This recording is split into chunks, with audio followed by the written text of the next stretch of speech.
Hunting for that magical genie with piles of cash?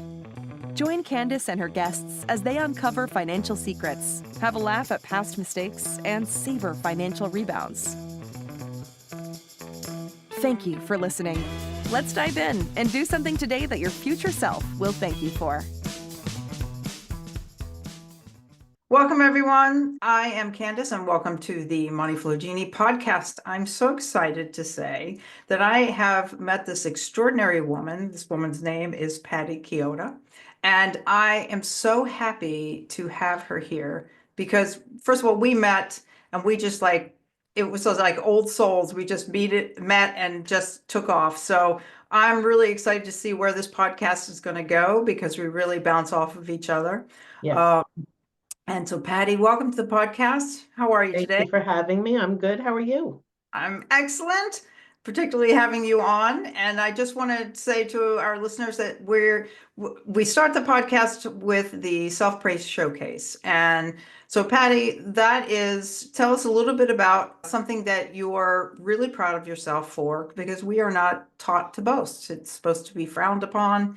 I think it's wrong. I think we need to understand we can only compare ourselves to ourselves. And today in social media, we always feel, and very easily, no matter how much you tell yourself less than, or you're not good enough, or not doing the right thing. So I am holding space for you and our listeners. So tell us what you're proud about yourself.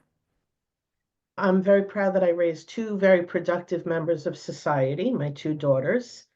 I think that I'm so happy that they were pretty good kids. I didn't really have to do a whole lot, but I did guide them. But I think what I'm most proud about myself, if I'm going by myself, is that although life is scary sometimes, I'm not afraid to do things that most people would go, oh, I'm not going to do that. I could lose doing that. Or why would you do that? Well, you know what? You have to take chances in life in order to learn.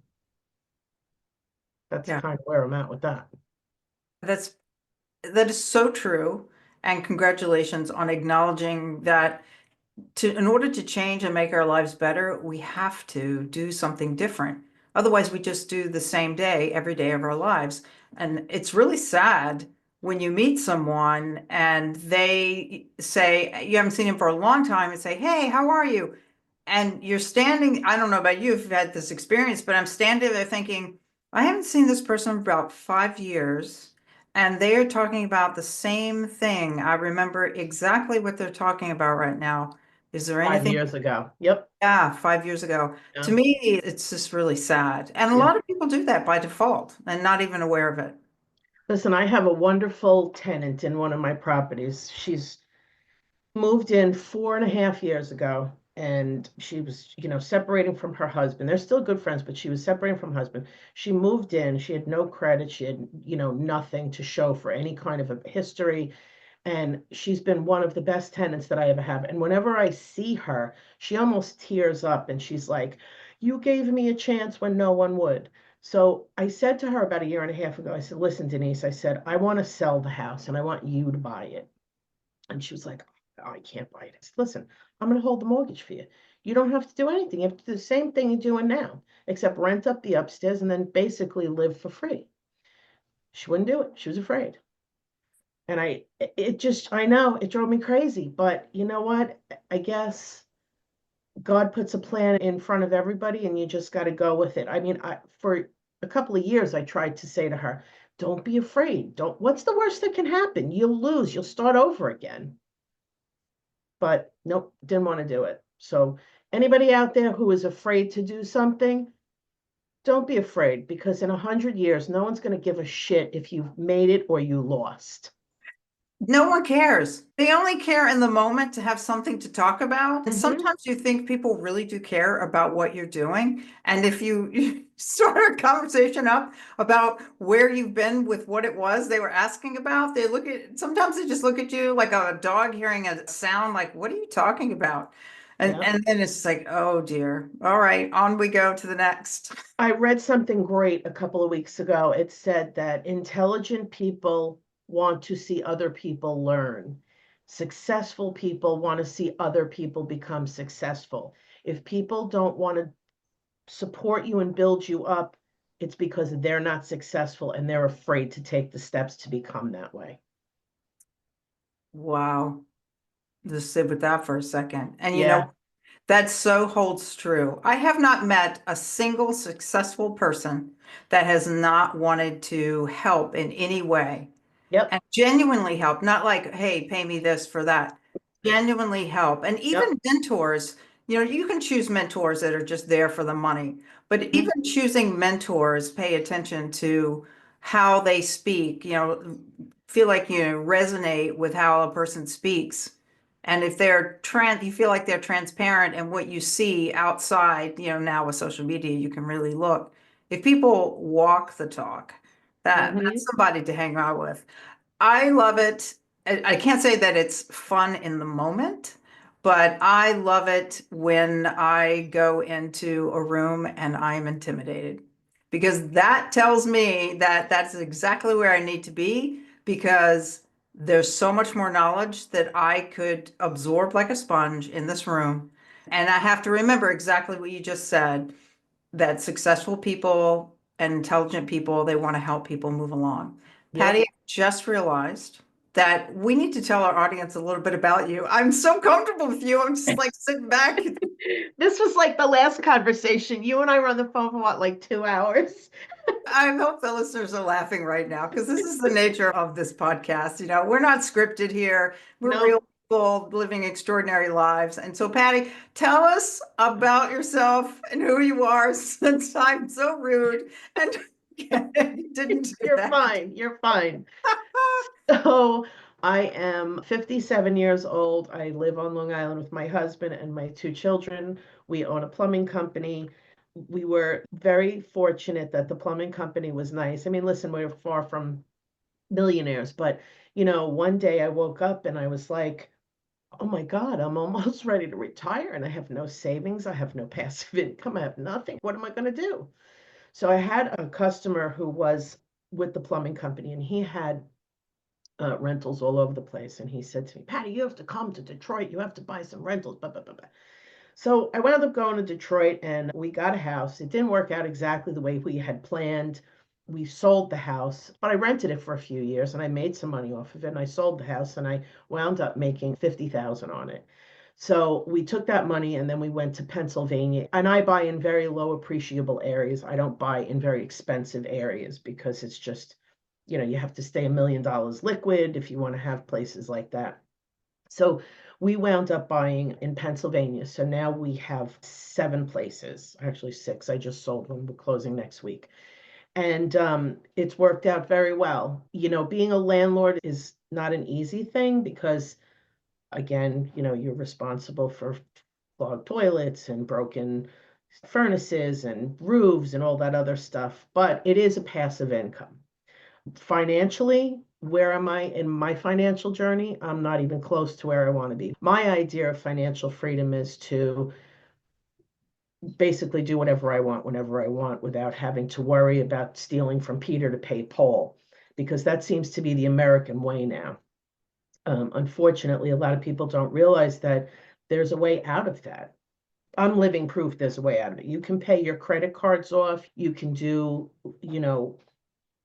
what you need to do in order to just enjoy this beautiful earth we live on and to travel, or to, if you don't want to travel, to do a hobby or whatever it is that trips your trigger, you can do it without having to worry about whether you can put food on the table or pay your bills or turn the lights on and that kind of stuff. I am a guppy as to where I am right now to where I want to be. I want to be a whale eventually. I'm hoping, my plan is to, within 3 years, not have to worry about any kind of money. I love the fact that you are honest and vulnerable enough on the podcast to share that you're in the journey and that you see that there is a journey and that there is a destination Hmm. and it's achievable instead Oh, of going, yeah. well, I'm trying, I'm doing this, I'm doing that.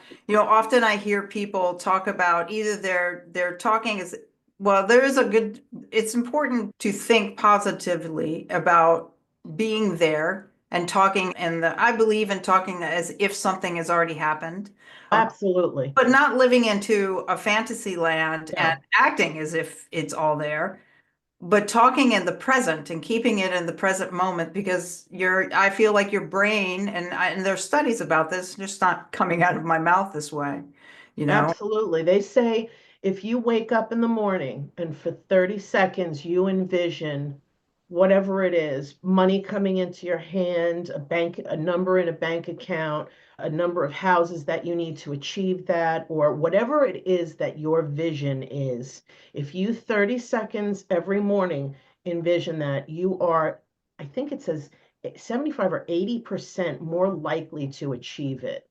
Yes. And if you put pen to paper, don't Yeah. just think it and flit off and say it'll happen, but make a plan. Yeah. There's like one of the things about two things I have to say around that is I started doing vision boards. At first, I never, even though I'm an artist, you would think that I would love doing a vision board. But the vision boards that I saw are like, I'm not a collage artist, and to me, those aren't attractive visually. So how do I do this? And I connected up with this one of my spiritual mentors, Colette Baron Reed, and she does a vision board course with one of her challenges that she does free on Facebook. And she's an artist, she's a painter as well. And I thought, oh, right, I can make, because I'm a sculptor, I can make more of a 3D, and I can use images or things that represent things I'd like to have in the future. So for instance, I was thinking about multifamily. So on my vision board, I have the whole wall in my office upstairs is just circled around with all of these curved pieces of driftwood. And then I used wire to create the quadrants of your life, whether it be finances, business, relationships, health, the quadrants. And then, so for instance, at the beginning of this time, I was looking into investing in multifamily, becoming a general partner in multifamily deals. And so instead of having a bunch of little houses or an image of a multifamily place, I took a dollhouse. You can buy those beautiful little framed, those little windows, and it had multiple panes. And they're the kind of ones they tend to have in like a city. And so I just hung one of that to represent the multifamily. But I will Love it. say the whole vision board was everything had a symbol that represented something. And for me, it made it fun. I enjoyed looking at it every day. It was also in a place that it was just like behind my head in my office. But the important moral of the story is one, make a vision board that you resonate with. And everything on that vision board that I made, and since that time, have come to fruition and beyond what I expected. So every I year would I love take if it you down could and, hook and me put up them. with her. I would love to do that. Oh, absolutely. Yeah. Absolutely. It's so much fun. I'm sorry, I didn't mean to interrupt you. Oh, please, we talk over top of each other all the All time. right, I did. It's because we're like family. I don't, it's like everybody's talking over top of each other, but What not. is your birthday? My birthday is November 17th, so I'm Scorpio. Okay, I'm a Cancer, July 5th. I don't know how they all interact. All I know is that I'm intense, and it's true. But I'm intense too. yeah, that's why we get along. How did you, when you said it didn't go well, tell us a little bit about that when you bought your house in Detroit. Was it you paid too much? Like, what are some Oh of no, the lessons? I paid next to nothing. So when I went there and I tried to hire people to work, the guy who I hired, a couple of weeks went by and no one was working, whatever. And he point blank told me, he goes, Patty, they don't want to work for you. You're white. And I was like, what? What does that mean? I said, I'm paying them. I said, I'm in this house with my sleeves rolled up. I'm scrubbing disgusting tubs. I'm painting, I'm cleaning, I'm doing. Nope, they don't want to work for you. So after that, I got very discouraged and thinking, all right, well, maybe then I don't belong. So we put the house up for sale. We wound up making a very nice profit on the house. We bought the house at tax auction for $2,600. I made 4 years worth of rent and then I sold it for 50 grand. I made the money on it. And that money I rolled over and I went to Pennsylvania and I bought my first rental there from a bankruptcy sale. And we rented that out and that worked out well. We put some money into it. We found another opportunity, so we sold that one. We went to another opportunity. Then we had some extra money. We went to another opportunity. So it kind of kept growing from there. Our goal is to have 50 doors. That's our goal. I love the fact that not only did you move forward in the real estate world, but you also chose opportunities that allowed you to buy a lot more with very little. I've also been a realtor on Long Island for 23 years, but I did it as an agent here. I didn't do it as an investor here because, again, you need to have liquidity of over $1 million to buy something. Just lost train of thought. I'm sorry, I lost my train of thought, but Well, we were talking about buying a little, well, a lot, yeah. a little. Yeah. So when we sold, the goal was, to figure out, and I'm sorry, I went around a big circle. When I realized that we sold this house and I didn't have the rent coming in anymore, this is what you asked me about originally, the realizing about retirement. I didn't have the rent coming in anymore because it was really nice to have $1,300 a month coming in out of nowhere. And in Detroit, it's different than Pennsylvania. You only get the rent and you have to pay your taxes and homeowners insurance. And you don't have to pay electric. You don't have to pay sewers. You don't have to pay any of that. When I lost that income, my husband had started to have problems with his shoulder. And I was like, what are we going to do if you can't work? Mm. We don't have a savings. One day you're 35 and the next day you're 50. And it's like, I have to I have to be able to take care of myself. So that's what started it. And then I said, let's go to Pennsylvania. And we bought, a bunch of the places and we figured out exactly, we sat down, we wrote exactly everything we wanted to do every day for every week when we retire. Whether it be go to brunch for breakfast, go to a massage in the afternoon, go out to dinner, go to a movie, hop on a vacation for the weekend, go away for 2 weeks out of the month, whatever it was that we wanted to do, we wrote it, no matter how outlandish it seemed. And we came up with a price of $500 cash flowing houses a month. We need 50. So we're working on 50. So we have the next 3 years. My goal is to acquire 25 and then take a portion of that and just keep acquiring. Yeah. Reinvesting in your business, have it growing while you're actually using cash flow at the same time. Yeah. And that should help you. And let me ask you this question, kind of combine what I was going to say in that last sentence. Are you taking into consideration inflation as you're looking at what you need for the number of houses? Yes. Yeah. I won't say that I'm going to use the word inflation, but my lifestyle on paper is pretty grandiose. So if I had to cut out 3 massages a week to accommodate for inflation, then I could probably sacrifice those 3 massages. That's great. Have you gotten that many massages before? Because after a while, it kind of hurts. No, I love getting massages. I'm a little on the banged up side, so every afternoon before dinner and I'd be happy. Not that I've only done that once. I got 2 massages in 1 week, and I realized that the second massage, I was like, ow, my body needed to rest a little bit before the second one. Well, I was going like 3 times a week and they were doing massages. So after I go to physical therapy, I was like, wow, this feels good. Let me follow it up with 3 more massages. Oh my gosh, that's so great. That's so great. Wow. So do you think that, do you have like a date in mind where you feel like you're going to have your financial freedom date? I don't have like a day like January 1st of 2028. I don't have that. I have on paper the amount that I want to acquire this year, the amount that I want to acquire next year, and the amount that I want to acquire by like kind of the middle of the third year. So Right. that's kind of where I'm at. I don't have an exact date. Things are a little different the way that I buy at auction. If the auctions don't happen, I can't solidify my plan if they cancel the auction because then my whole plan has to change. And that's so true. I find that the more I grow emotionally and financially, then the doors that I see, not because the doors haven't always been there, but I see more doors because I'm exposed to more information. And then I find that my plans pivot. Yep. So when people say, I've got this and I've settled down and the next 10 years is going to look like this and 5 years, and you break it backwards. Well, yeah, you can do that. One of the things that I noticed when as an artist, when I apply for grants, I have an idea in mind of what I want my sculpture to be, but it takes a life of its own as I get Mhm. into it. And it could start off as being one thing, and then it'll have similarities, but it'll be completely different at the other end. And when I have that moment of allowance to let it be guided, like I'm guided by somebody else.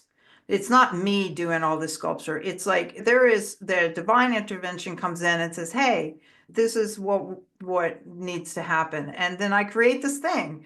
I And I'm like, could not agree with "Wow, you where did more. that come from?" And the Yep. same thing happens in this arena of my life. And I never knew that. I was always holding things very tight and gripping really hard and going nowhere because of that. I have to tell you what you just said is so true because I'm going to make you laugh right now. So I told you my analogy about the cancer, the crab with the shell on the back and everything. Mm-hmm. Every property I buy, I get somehow emotionally attached to it. Even I've never lived in it. I've Mm-hmm. never eaten dinner in it. But it becomes something of an emotional attachment for me. House that I just told you about with the lady Denise that lives in there that I'm closing on next week. I swore I would never sell it. I said, "Oh my God, I love this house. I'll never sell it. I'll never sell it. I'll never sell it." And it's funny how God has whatever your divine intervention is for me, it's Jesus and God. So I was never going to sell it. So all of a sudden, my daughter and her fiance, well, her boyfriend get engaged. Now he's her fiance, and they want to have this very extravagant wedding. And I am extraordinarily old fashioned, and I believe that the bride's family should pay for everything, and the daughter should have whatever she wants. So now I'm shitting a brick because now I got to come up with this freaking like 50 grand to pay for this wedding. And I do all the finances. My husband doesn't want to be bothered with that. What do I do? So I said, you know what? I got to sell Russell. I got to sell the house because it's going to pay off all the money that I put on my credit cards for the reparation of the other houses. It'll pay off the wedding. I'll be done. So I make the decision. I pull the trigger. I put the house up for sale. I get an offer on the house. Now the time is like close because the wedding is June 21st, but I got to have everything all paid off like within the next couple of weeks. And Mm-hmm. it was just like God just made everything at the 13th hour, but everything just fell into place. We're closing on Monday. Tuesday, I'm going up to the Crest Hollow and I'm putting the final payment in. So I'm going to have renovation money and I won't have Russell anymore, which is sad to me, but it's a bittersweet. It's going to propel me forward even more. So don't be closed-minded. Things you think you would never do, you will wind up doing them. And sometimes they work out to the benefit. A lot of times there's opportunity there that we don't even know would have happened. Yep. Even in some of the darkest times, is just when I think back and reflect back, like if this hadn't happened, then I wouldn't have met this person. And if I hadn't met them and I hadn't gone on a walk on a beach and I hadn't found this, there are like so many synchronicities that line up. And I'll tell you one quick story about that. I had a job that I was doing this large granite stone job. And those who may just be coming in, I also have a landscaping business. And so, and I was thinking, oh yeah, I got to get my mallet. Where did I put my mallet? I'm walking on the beach with the dogs. I'm organizing like what I need to make sure I bring with me for the day. And I'm like, I got that mallet. How was the last time I saw that mallet? Is it in that drawer where I have all my other heavier tools? And I'm trying to visualize it. I am on the beach, on the bayside, so it's not real rough waters, on the beach. There, we've had like rough tides that it's cleaned the beach. There's no debris. We rarely have debris here on the bayside anyway, or any trash and such. And I'm walking along and I look down, and what is right in front of me? A mallet. A brand new mallet. I am not kidding you. And I Yep. was just I like, believe it. to me, it was like the metaphor of one, I need to be hit over the head. It's the first thing I thought. And then the other one was like, ask and it is given. And you know what? If a mallet can appear, because imagine a mallet moving in the water. Oh, come on. I mean, this is just magnificent. Well, you know that you and I met by a divine intervention too. It was an accident. Do you know how that Yes, happened? yes, Do you know yes. I wasn't supposed to be in that class? Yeah. We were Yeah. on a call to, we were on a, we happened to, I'm part of a mentorship group and they were having a coaching call. I happened to be in my room with my parrot, not even in front of the camera. And I heard Patty talking and I'm like, who is this woman? She's new. What? Well, she's asking all these, what? Wait a minute. And so that's how we ended up meeting. Yeah. And then later on that day, Dean, the guy who I had my onboarding meeting with, he was like, "Oh, you weren't even supposed to be in there." Well, apparently I was. Yeah. And here you are. And So here I am. oh my God. I also think that you're really going to inspire a lot of people because I too, I was listening to another mentor of mine and he was talking about his financial future. And he was saying, I didn't even know what an IRA was until I was 42. And I was thinking about that and I have spoken to and interviewed a lot of people and I come from a farming background. We don't money. What is that? It's what comes in. Is what goes back Goes out, out. keeps the electricity on. It feeds you. You know, my family would hunt to bring food onto the table. That was like part of the means. Yeah, IRAs, what is that? I mean, there was like, we were so, I wouldn't say, in some people's eyes, they would see us as being poor, but we were very rich because we had resources. So my father and my mother knew how to make things happen from very little, and I'll give them a tremendous amount of credit for that. I never went without food on the table, and that's a lot to be said. that's There's a a lot of people blessing. that don't have that. Absolutely. So a lot of people have the wrong idea of what wealth is nowadays. They equate it to, what kind of an iPhone they have. They equate it to what kind of a car they drive. They don't equate it to, do I have healthy children? Do I have food on the table? Do I have a good relationship with my spouse? Am I happy? Because you know what? I tell you, my husband and I always say when we first got married, we moved down to Florida and he got a job cooking in a restaurant. He was making $6.50 an hour off the books. And he just thought he was a pig in shit. And we were so happy because that was a lot of money back then. I was still getting my electric turned off, but $6.50 an hour was something to speak of. I tell my kids that now, they're like, unbelievable that you could live off of that. But And there are happiness, people that still do live off of it. yeah. I mean, Oh, I know. The median income where I have my houses in PA is $36,000 a year. That's unheard of. yeah. Living in New York, especially. Well, Minimum wage here, I think, is 15.75 or something. that's why one of the reasons we talked about this, and it was part of the mentorship group that we are in, where and you apparently were already ready and started to do it with your first home, which is, be the owner finance your homes to people that may not necessarily, well, the banks would just say, no, forget about it. The banks are a business. And I get the point of where they are because I think it's like an average of like $11,000 between employee costs, paperwork, all the time involved to underwrite a person to see if they qualify to pay back a loan. That's a lot of money. I'll tell you what, Candice, my original plan when I bought that house in Detroit was to buy it cash, fix it up, refinance it, take the money, buy another one, rinse and repeat, and just keep doing that. The roadblock that I ran into was banks won't lend under 100,000. They'll do a portfolio loan, but you have to borrow 450,000. And I just couldn't find the people to lend me the money. Now, I did join another platform, and there are private money lenders on there. It didn't, I got burned on the first one. It didn't really work out. But then, like, I found another one, and it seems to be working out very well. I just borrowed my first 20,000 from them. Mhm. And I did a renovation on two properties. I renovated with it. but it was very hard for me to find private money. And that's what people have to realize. There is an audience of private money out there. They just have to not be afraid to ask for it. I am totally old fashioned. I don't like to owe anybody money, and I especially don't like to owe anybody money that I know.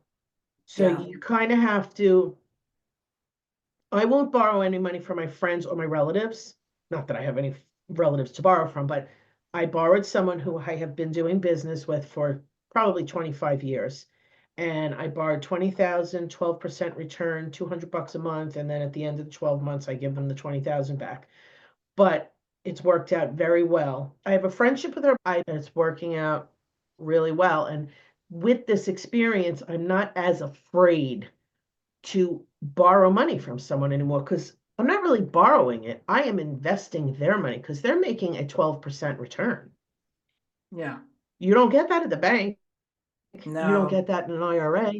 I'm offering them an opportunity. So it worked out. I'm happy. This is just a new journey. It's just started a couple of weeks ago. I made my first payment to them, but the money is being utilized very well. That's great. That's fantastic. That's one thing that is, I'm the queen of my throne. I have to do it all kind of. I cut my nose off to spite my face around that kind Honey, of you and stuff. I are rowing the same boat. And it's just, and I have to let go, and I have to be humble, that know that there are other people that know more than me. And over the time, I've really let go of a lot of that. The biggest thing for me is when I went into the multifamily world, it is a big team sport. It's not, I've been an entrepreneur and a solo entrepreneur for 33 years. So to join a team, you make decisions as a solo. It's like you do or you don't. You just make the decisions and you move on and you do the best you can. Yep. And you pick up your feet if you make the wrong mistakes. Like, I won't do that again. Let me try to see if I can see it another way. But Mm-hmm. sometimes when you go into these partnerships, oh my gosh. First of all, I knew it was going to be a challenge for me because I too am assertive. I don't have, listen, we're in business. Chop, You have chop, an let's apex go. personality. Yeah. Yeah. And Yep. so I chose some of my business partners based upon desire to be in, as opposed to, are they a personality match for me? So if someone was to work with me, that would be really great, because I went onto there's a couple of websites out there that you can do like personality tests, and then Yeah. they tell you who's best to work with you. So for me, I'm a creator. I could have big ideas. I can see the big picture really fast. I may not know the individual pieces, bits and pieces to get there. I can do it, but I will not do it in a way that someone say, is it your daughter does the spreadsheets, or is that your husband? Somebody's the spreadsheet person you said in your family.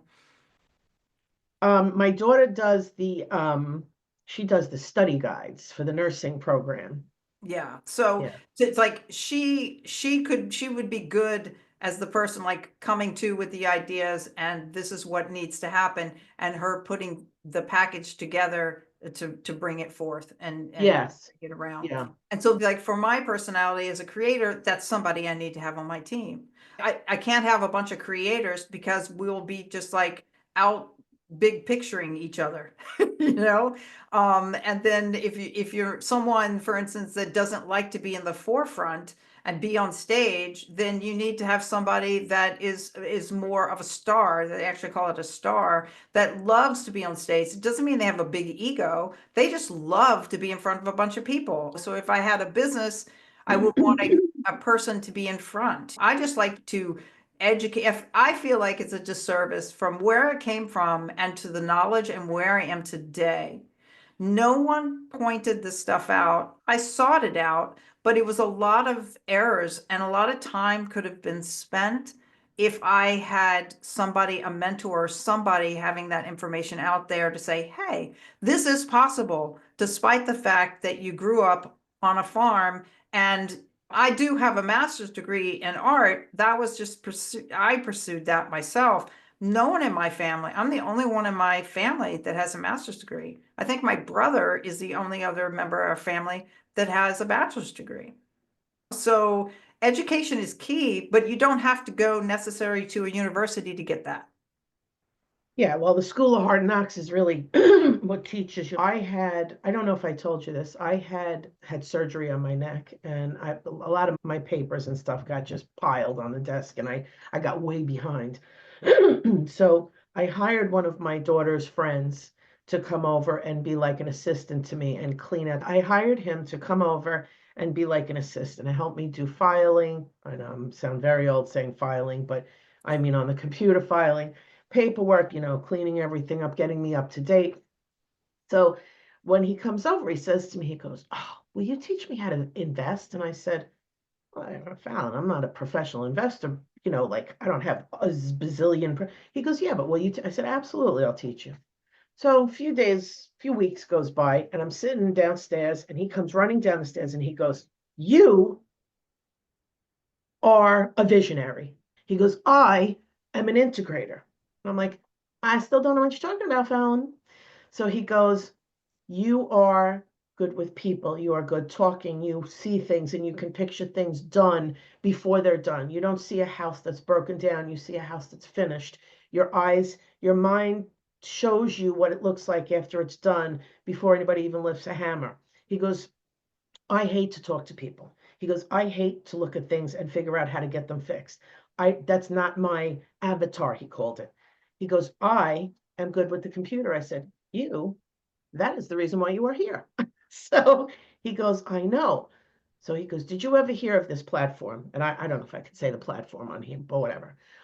It said, "No, I've never heard of it. I have no idea what that is." He goes, "Well, I want you to look into it." I said, "Fine, I'll look into it." 2 days goes by, I don't look into it. I'm too busy to look into that. And I swore I would never pay for real estate training again as long as I lived. So he comes over and he goes, "Guess what? I signed us up." And I said, "For what?" He goes, "For the platform." And I went, "How much did you pay for that?" He goes, $8,000. And I went, "Fallon, are you out of your cotton picking mind?" So he goes, "Nope, you're going to be great at it." So I'm like, "Oh my God, this kid." So I looked into it, whatever, and I had started doing the course and whatever, but it was right before the holidays and stuff. And long story short, what I learned from that, even though I went on it and I did the education, I wasn't really a fan of the platform because it's a lot of younger people, and I feel like I don't have as much patience as I used to. So I learned that I can't do everything. And working with him as the integrator, he did all the stuff I hated to do. He did the computer stuff, which was like 5 years behind because if you ask me to go on and file stuff or do invoices or whatever, I'm like, "Yeah, I'll get to it." And then I just never get to it. And people are like, "Well, what does your business actually make?" I'm like, "Sometimes I have no clue because I will not go on and do the invoicing for it. I just know what I have in the bank and I know I can afford to pay what I need to pay." So finding someone who works with your personality. So you're more of an expressive because you're very artistic and you probably border a little bit on, I'm going to say you seem to border a little bit on analytical, Yes. Yeah. whereas I'm an expressive, but I border on driver. Yeah. Yeah. Analytical, visionary, creator. That's Mhm. me right in there. The analytical part is really great because it allows me to create the sculptures because I do kinetic sculptures as well. So Yeah. there is that mechanical engineering aspect of breaking things down and seeing how they work. And that's why working with an integrator, I could see, like you, the big picture. And so if somebody brought with me some steps and started saying things, I'd be like, "You don't need that one. Oh no, that's going to break it." See, You know? I'm opposite on that. I can see the big picture and I don't really care about the steps. Oh, I do care about the steps, and that's Yeah, where no, no. That's where the analytical comes in. that's right. Yeah. For me, it's the driver. Let's get it done right now. Don't care And what needs to be done. Let's do it. that's what it's so important if you're going to go into business to really understand who you are. Really, it's not who do I hire to help me to get this done? Who am I? And then who do I need that can work with me and we can complement each other to be able to do that? And that is what's going to make a successful business when you have to hire people to help you out. See, I still haven't been able to find anybody to hire to help me because I mean, he was only doing that with me part-time and we're still like he does stuff for me. Like I call him up and I say to him, Fallon, go on and fix the invoices on QuickBooks because I can't. And he has all my passwords. He goes on, he fixes everything, he receives payments and whatever. Mhm. And then when he has two houses now in Pennsylvania that I helped him get. And when they call about like something that's going wrong with the house, he calls me and he says, Patty, you got to call. Well, that's beautiful. And that sounds like the two of you are a good team because it's really Yes. important. You know, like was getting around to what our long story made short, you know, to be able to have, like you talked about having a private money lender. The private money lender just can't be a random person. You have to be somehow integrated personality wise with a private money lender. Most private money lenders do not, they want their money, they want their return.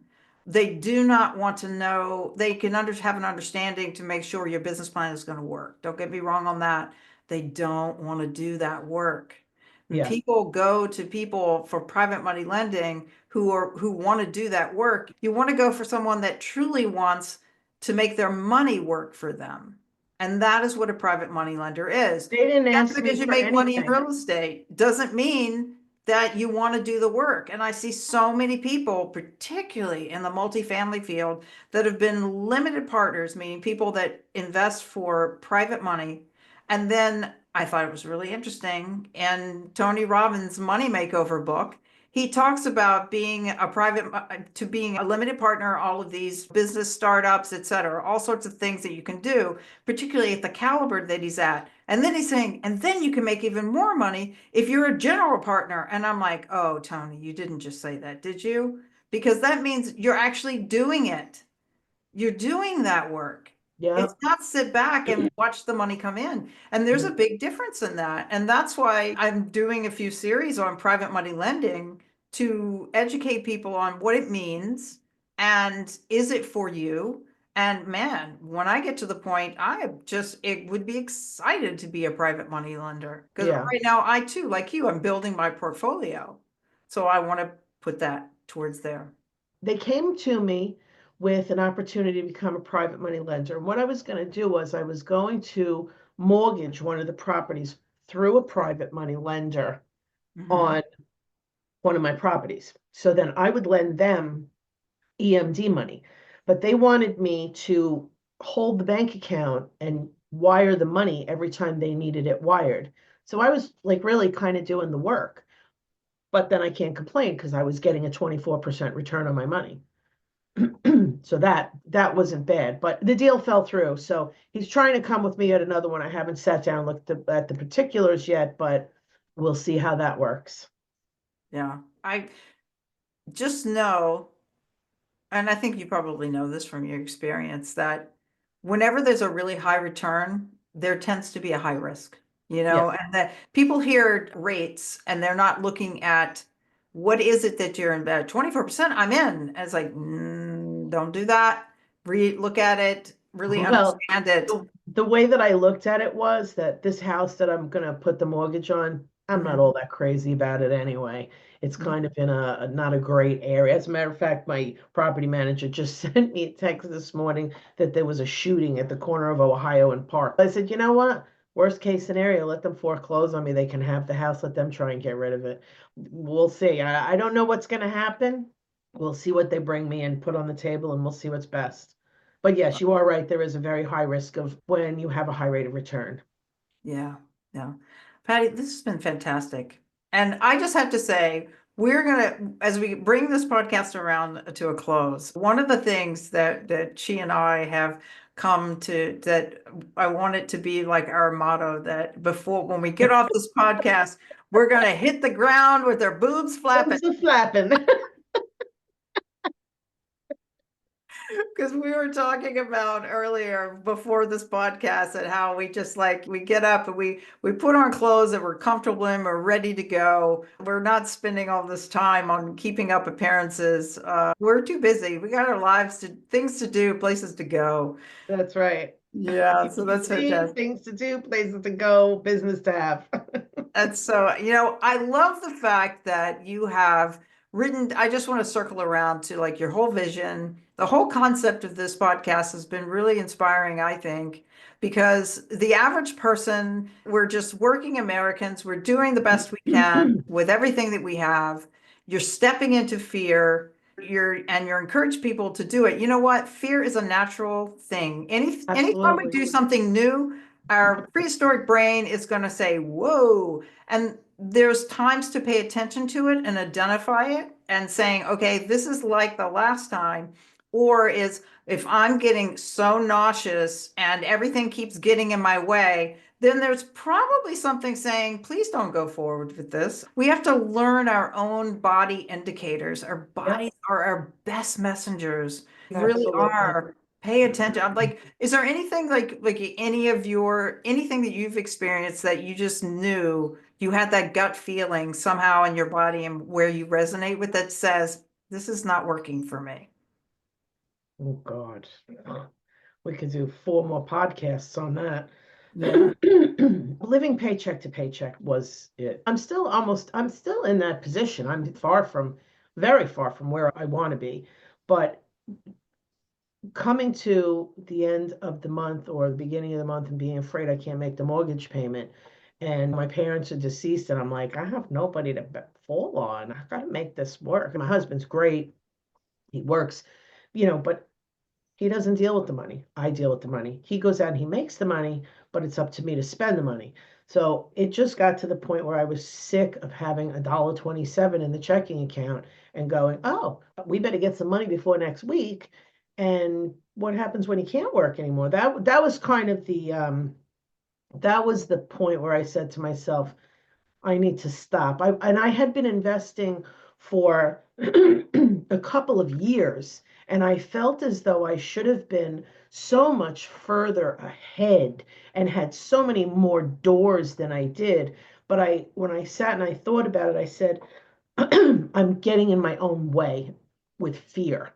That's why I don't have 10 doors by now. I Yeah. should have 10 by now with the first 2 years. Took me up until 2 years ago. So I started investing on 5 years ago, 6 years ago. I think it's like that. And then I only have 8 doors now. I should have 4 times that. But you know what? I'm afraid to get into debt, and I'm afraid that I don't have the money to take care of this. I'm afraid. So fear is a very big stopper. And had Yeah. I not let it, I would have been already to my goal. I have to say, there's a certain point of where you do listen to that fear a little bit Yeah. because if you're not ready to be in that, it can be high stress, but Hmm. so you can lose your shirt really fast in this business, particularly with real estate. If Hmm. you don't have reserves, some kind of buffer set up. And that's the biggest thing is that we keep, the more leverage we have, the more we can be at risk. And we have to monitor the leverage when we start moving into real estate at a faster pace. And that's something that's really not really talked about except, oh, the 2008. Well, that was ridiculous because people didn't even, there was no income verification. But there is a realistic comfort zone to look at and also a real number to look at. What Well, happens if this goes vacant for a while and I have to pay that mortgage? Can I Well, do it? you see, something too. See, I own all my properties outright. Yes. What's funny is what you just said is my husband said to me, because I was getting very stressed out, and he said, he goes, listen, he goes, don't get so stressed out. At this stage in life, so if this had happened with the wedding and everything prior, he said, we didn't have assets to sell. Now we have a house to sell, and we still have more. So he Yeah. goes, don't worry so much. He goes, before, when you worried about it, we didn't have this. We sell it, we do what we got to do, and we buy more. That's it. And he does pretty much, he's a very easygoing guy. He does pretty much whatever I ask him to do. And he came up with that, and I was like, I really needed that. Thanks. It was like, you don't That was think of, brilliant to say. yeah, my mindset was still, holy shit, I have nothing. So now I have, oh, let's sell that and we'll be able to take care of that. So, That's perfect because, as I said earlier, we can only compare ourselves to ourselves.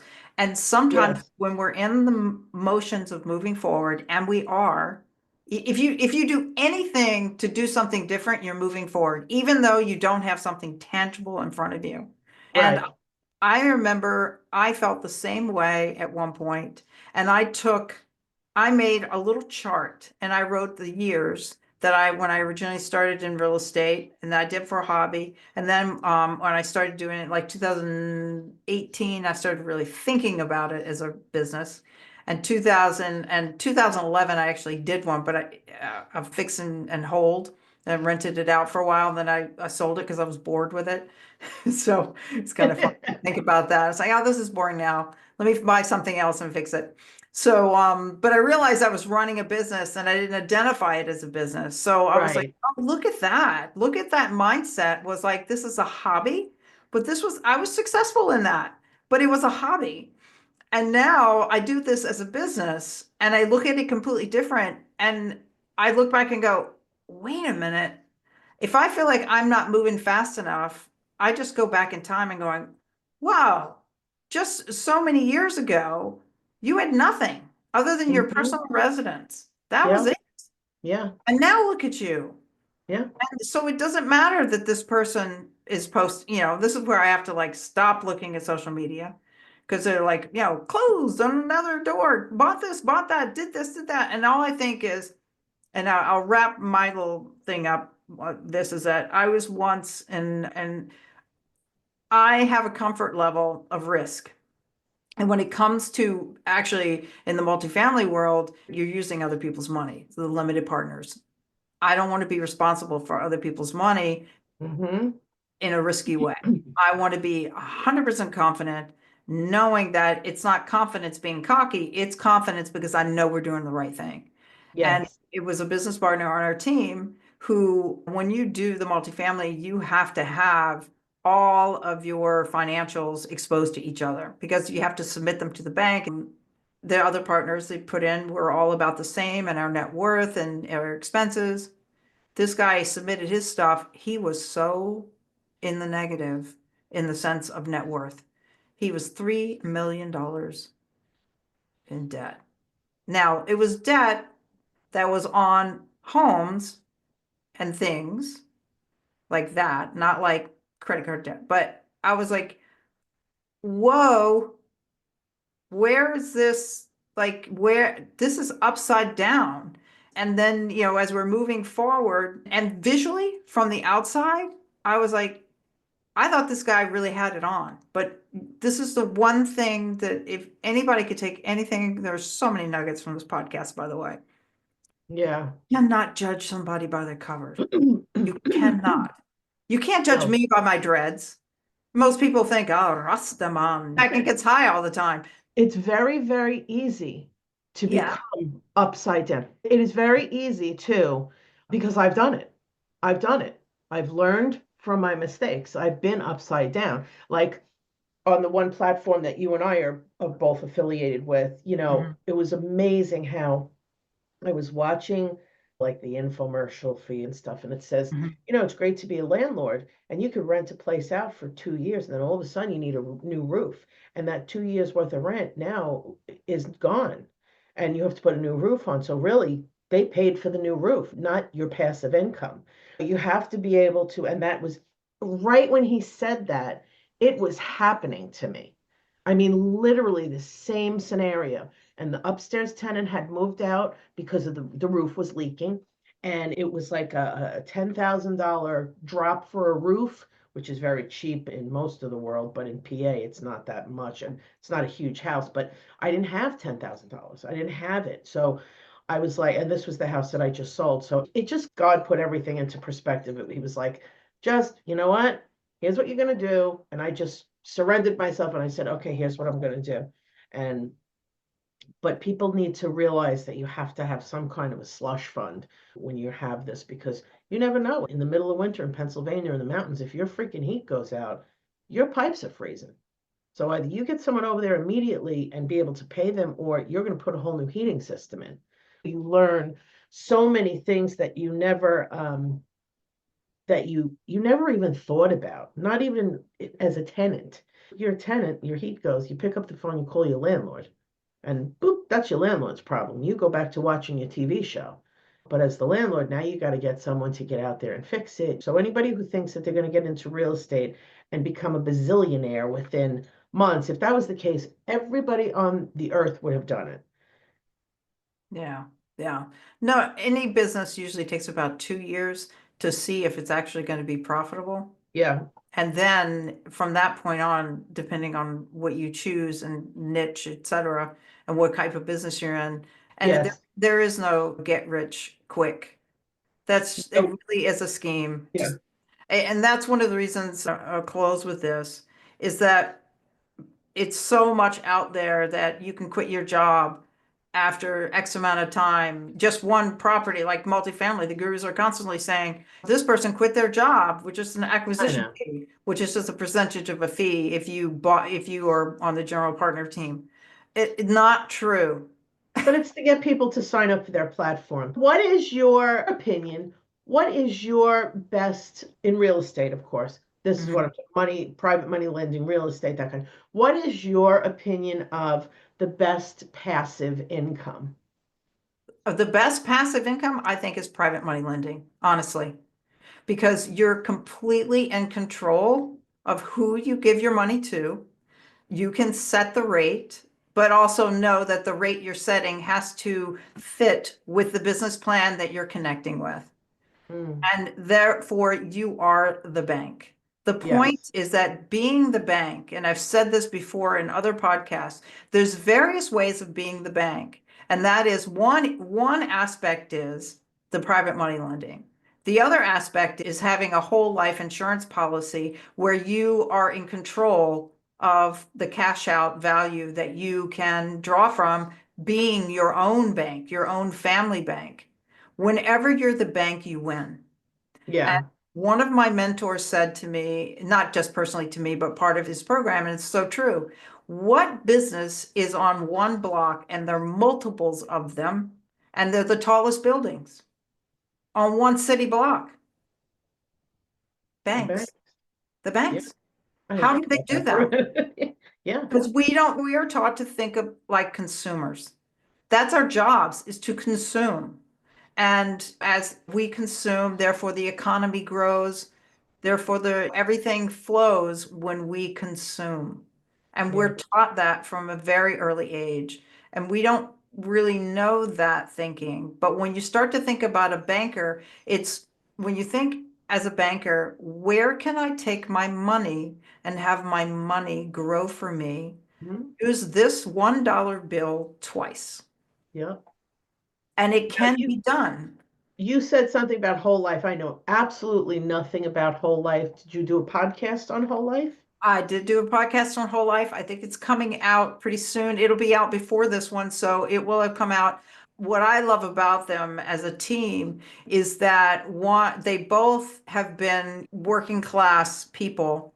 They understand the concept of the value of the dollar and how hard we work for it, as well Hmm. as the fact, therefore, let's make a policy that meets each individual's needs. All the policies need to be written based upon an individual's personal desire. For instance, I use a whole life policy solely as a business line of credit. I have another one that is a growth tool for me to actually draw from when I get older. I have another one called an IUL, which is Index Universal Life, is a type of whole life policy that is exclusively still building wealth and time, but it also has a component to it that has to do with the medical aspect. I can draw, let's say something happened and I needed to go into some treatment center, hip replacement, and I don't even know anything about hip replacements. I apologize to any It's listeners who okay. had this. But let's say I had to go to a facility to stay because of an injury or Or rehabilitation, yeah. some rehabilitation of some sort, and I don't have the money to do that. it's a medical draw, and the policy is written this way. You can't just get an IUL and go, ooh, I can do this. It's basically an insurance program for me. If something happens to me, I have a facility that I can take draws from my insurance policy as if I have passed, basically, and it pays for my medical, this long-term kind of care stuff. And so I have that set up. So a Oh, whole I can't life wait to see that policy. one. Yeah, the whole life policies are written up all based upon what it is that you're trying to do with them. And you cannot go to your average insurance agency that you get your car insurance from. These are specialized people, and you really want to know the people that you're doing this with. Because if you're Right. paying a lot of money up front, and you have to look at the policy, because there are agents that really don't, they'll set it up for your business plan, but they'll set it up so that they get paid not by you, but through the policy and how the policy is written. And there are ways that the policies can be written and they get paid their percentage of the value of the policy. Now, I don't really know exactly what that is, but I do know if it's really front end loaded, meaning like they're asking you to put in a ton of money in the front, that it's really coming out of that policy and going right into their pocket. And the Yeah. policy probably is not going to be working very well for you.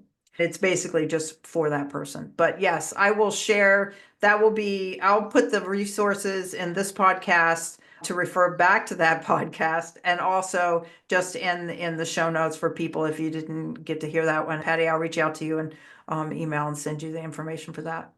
This has Sounds been wonderful. phenomenal. I want to thank Yes. you so much for doing it. I keep hitting my desk, so I'm probably vibrating on this. Thank you so much for having me. It was an honor.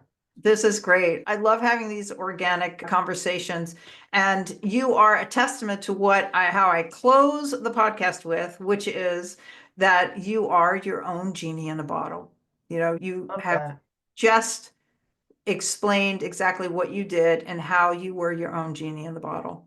It's not there are outside sources that help us and the divine intervention that we talked about, but it's us within here, and what goes on between these two ears is what makes us move forward. And so you have really represented that in this podcast just beautifully. So really want to thank you for that, Patty. But I want to run that right back at you because I love your ideas too. I think we're going to do a lot of business together.